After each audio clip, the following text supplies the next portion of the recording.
Hello everybody, this is Oliver from Kaput. It's Metal Friday again, and I'm doing an album ranking I've been looking forward to for a long time. It's about one of my favorite death metal bands, and the band whose catalog I'm going to rank today is the mighty Incantation, formed in the late 80s by John McEntee, who formerly played in the band Revenant, who later released their debut album via Nuclear Blast, just one album. He went off and founded Incantation, who are often cited as a New York death metal band, one of the great New York death metal bands, together with Immolation, Mortician, and Suffocation. But actually they were from the neighboring state, from New Jersey. And John McEntee later relocated first to Cleveland, Ohio, and then to Pennsylvania. So today they are located in Pennsylvania. They are usually called one of the great old school death metal bands. I will get into that term later. And they invented a sound that today is known as a cavernous death metal, or sometimes also called death doom. So pretty influential band. They released 12 albums, 12 regular studio albums, couple of EPs.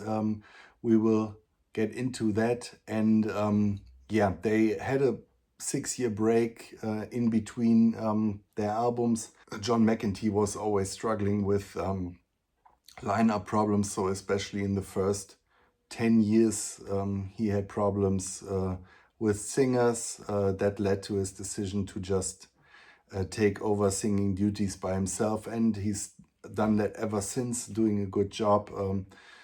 The other member that's been around for most of the time is drummer Kyle Severn. I will get into the lineup changes a little bit, but I won't make too big of a thing of it. Yeah, if you like our show or my show, please give me a thumbs up and subscribe to our channel. Lots of good stuff coming on. Let's just start with the ranking. Like I said, it's Incantation are one of my favorite death metal bands. I bought the debut when it came out. I was 16 back then, and that record blew my mind. I had trouble ranking these albums because actually I like every single one of them, and I had a hard time to. I mean, the first places were pretty easy, but in the lower ranks I had troubles because really I think all of their albums are pretty good, and if you like them, even the weaker albums you will get something out of. So I didn't like to have to put something on 12, 11 or 10, but I had to. So let's just start. And my number 12 is their 7th album from 2006. It's Primordial Domination. It's the final album before they broke up for about 6 years, were on hiatus. The last couple of albums before that break, they are probably the weakest in their discography, lacking a little bit of inspiration. It seems they were a bit, went to the studio with songs not really finished or no real vision what it should be. I mentioned the many lineup problems. On this record, John McEntee is singing. It's the second album where he's singing. Bassist Joe Lombard, and on drums is Kyle Severn. It also has one of the weakest album covers. I think they have pretty strong album covers, very unique style. No matter which artist they are choosing, but this is one of their more boring ones. Still, I like this one. Incantation usually switch between fast blasting songs and then songs where they are really, really slowing down. I think I like the slow songs best. I think that's really where they excel. This is one of their faster albums. Yeah, still a good listen, but for now it's my number 12. On 11, I have their 6th album from 2004.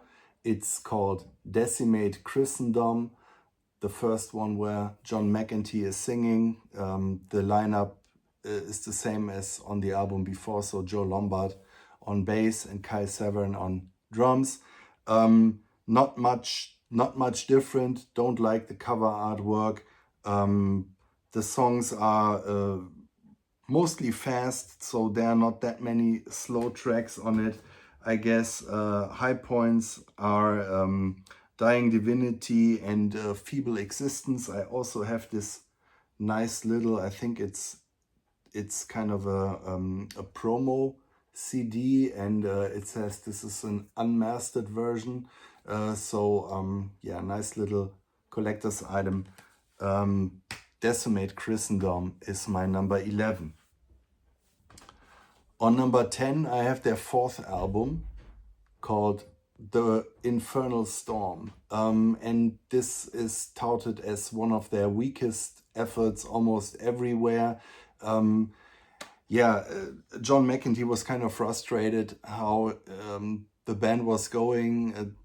The first 3 albums all got pretty good reviews and were the fans liked them. But like I said, he had troubles keeping his lineup together. So when they went to the studio just 1 year after their 3rd album, Diabolical Conquest, they weren't really finished writing the songs. Mike Says is singing. We have Rob Jensch on bass and Dave Culross on drums. So Kyle Severn was out for a short while. This lineup only made 1 album. It lacks a little bit of identity, this one, but I think it's still an enjoyable listen. It's a faster album. One of those middle years where they kind of ditched the style from their early records. Probably not the album that I would recommend for you to get into Incantation, but if you have it, listen to it. It's still a good death metal album. I will get into their signature sound later on. Infernal Storm is my number 10. On number 9, I have their 11th album, so a pretty new one. It's from 2020, and it's called Sect of Vile Divinities. Pretty cool album cover.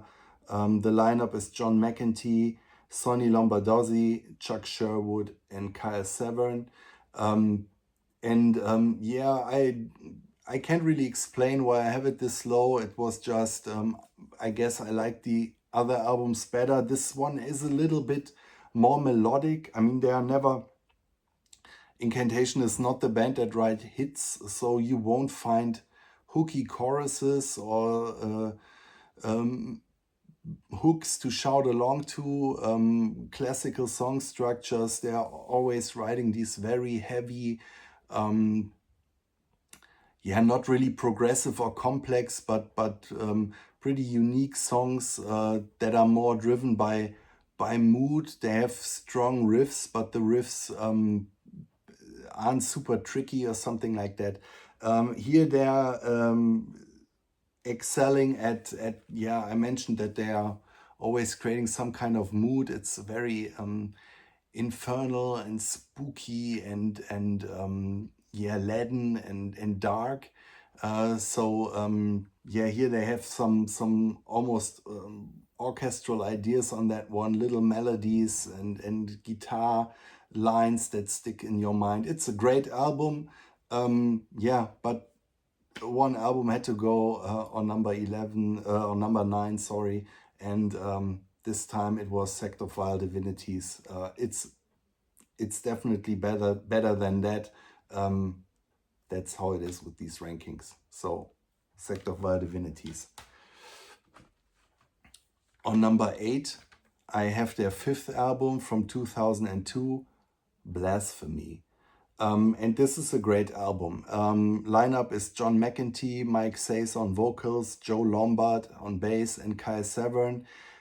This is a great mix of those blasting, furious, and fast tracks. The first two, for example, Blasphemy and The Fallen. And then they slow it way down. Once Holy Throne has this great, almost operatic guitar melody, very heavy, very dark. You imagine to stand like in an underground cathedral or something like that. I mentioned the word cavernous, so it's always, they evoke these images of standing, these Lovecraftian images, like you're standing in some very old, eon-old architecture built by some ancient entities or something like that. This fits right in there. I also like the cover is a bit weird. It's not really great, but somehow I like it. His Weak Hand is great. The Sacrilegious Apocalypse is great. This is a strong album. I recommend it. The thing with Incantation is, like I said, they don't write hooky songs or memorable choruses. I mean, they don't write choruses at all, so it's not like they're failing at trying.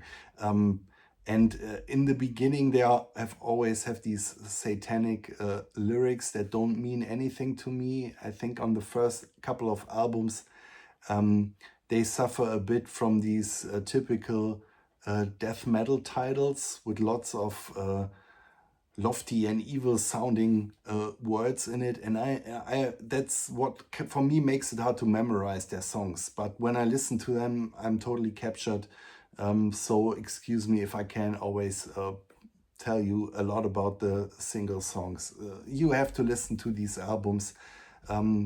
This is clearly an album band, a deep immersion band. I can listen to Incantation for hours and did in the last couple of days. So, okay, Blasphemy is my number 8. On number 7, I have their most recent album. It's called Unholy Deification from 2023, and it's their 12th album. Cover artwork by Eliran Kantor, who's doing lots of album covers for all of the great metal bands. This is another good one. And this album is, it's a bit more mid-tempo. So it's neither really doomy nor blast beat fast. And they create some kind of, this album almost has a kind of symphonic and orchestral vibe, which I think is pretty cool. And what's kind of funny about this one is the Incantation. I think John McEntee, he has a super evil, dark growl, always singing about these satanic things. But I think he's really a nerd. I mean, he has a pretty high voice when he's talking, very soft-spoken, funny, shy guy. I think he's a nerd because this one is kind of a concept album. So the lyrics tell some kind of story. Don't ask me what story, but and usually on a concept album, you tell a story from the opener to the last song, but that's not the case. So they mixed up the songs, and in order to follow the story, they numbered the songs. So like track number 1 is in the context of the story really track number 4, which is kind of weird, and somehow I love this, and it's one of those things that makes me love the band even more. Unholy Deification, their last album, is my number 7. I hope they won't release an album this year, because then my ranking is, yeah, totally out-fashioned already. On number 6, I have their 10th album from 2017, and it's called Profane Nexus. Again, you see what I said about the death metal verbiage they always use. Profane Nexus. I mean, it sounds like it's made out of some death metal bingo, right?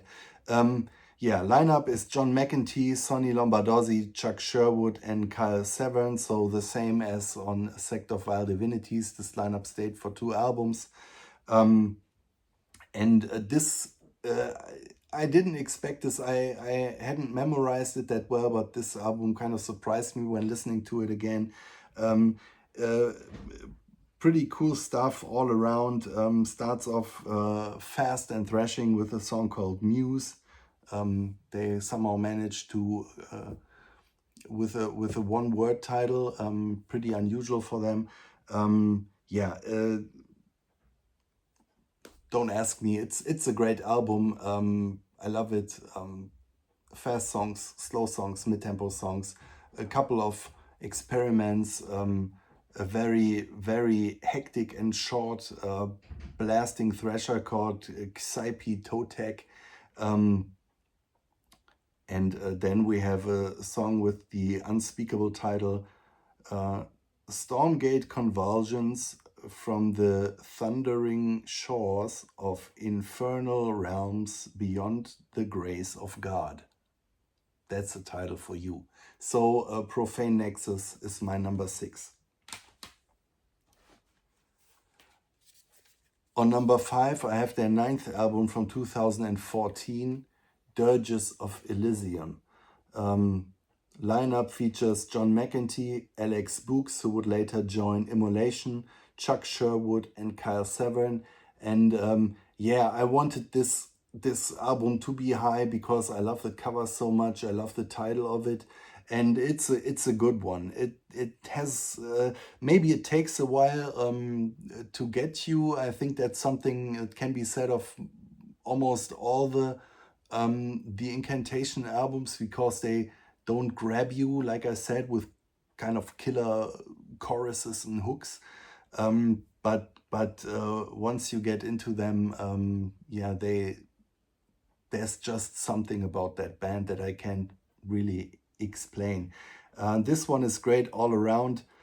Starts with this kind of, yeah, again, symphonic feeling. Dirges of Elysium, Debauchery is a fast and aggressive song. Then they have a couple of really slow songs from a Glaciated Womb.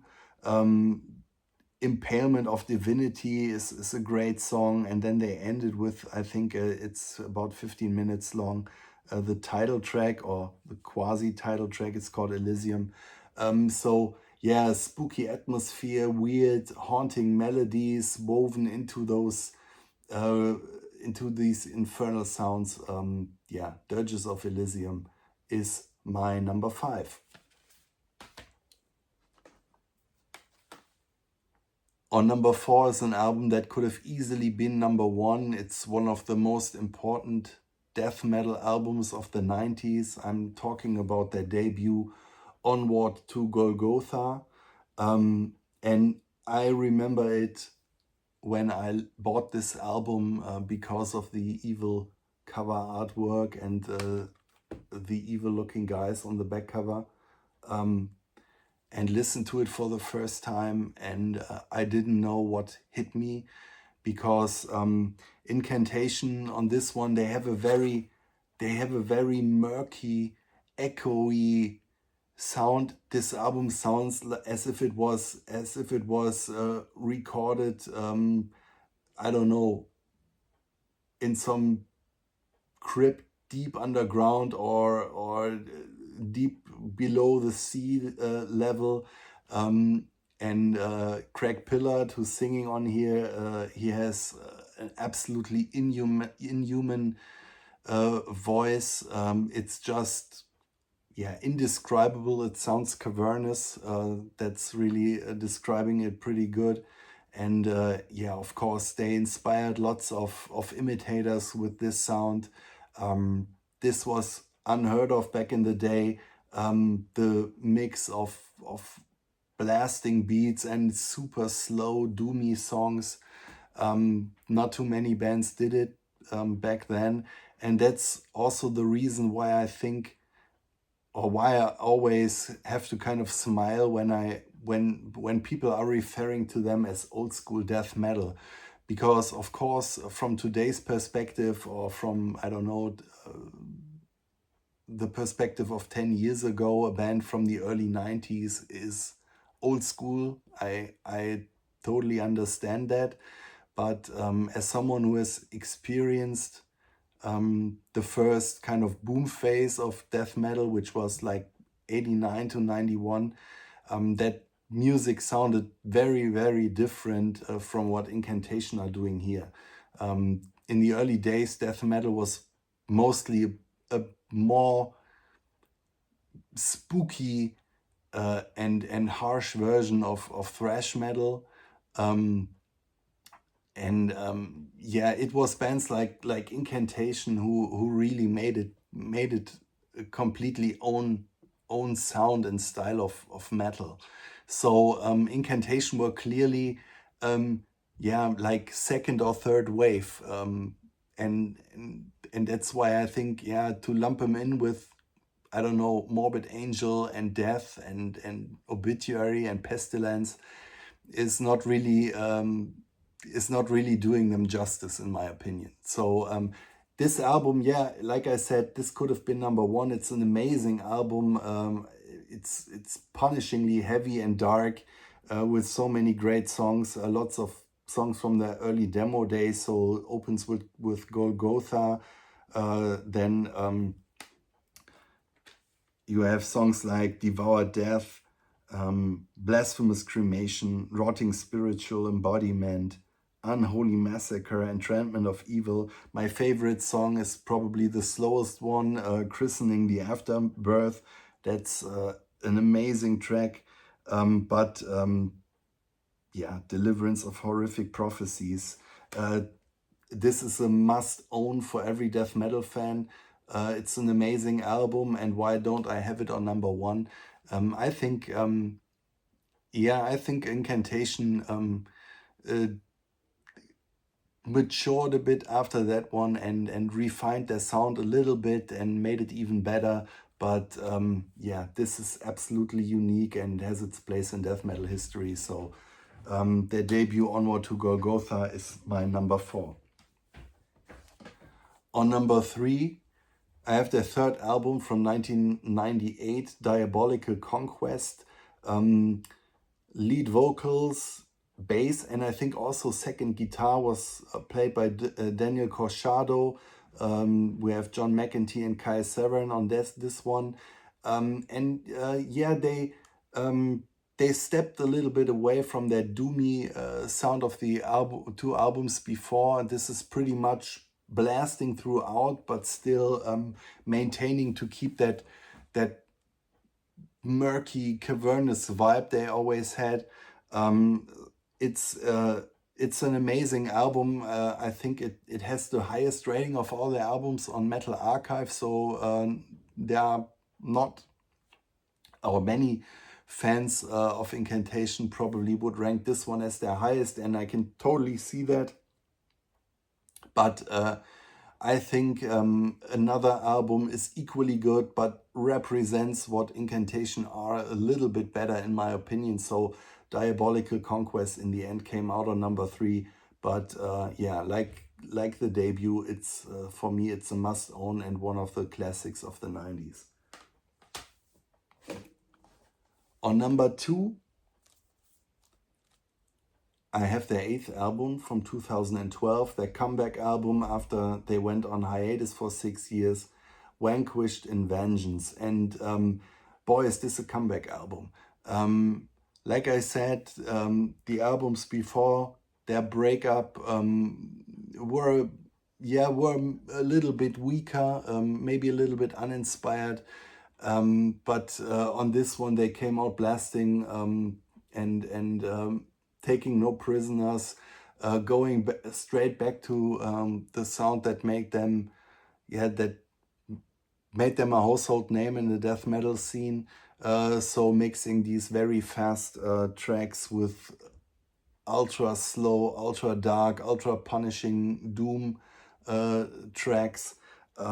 This one is really a roller coaster ride from start to finish. Also love the cover artwork, which is kind of a standout in their discography.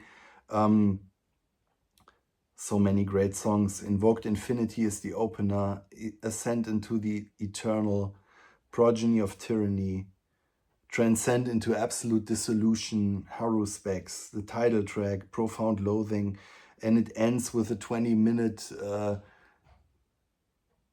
death doom masterpiece called Legion of Dees.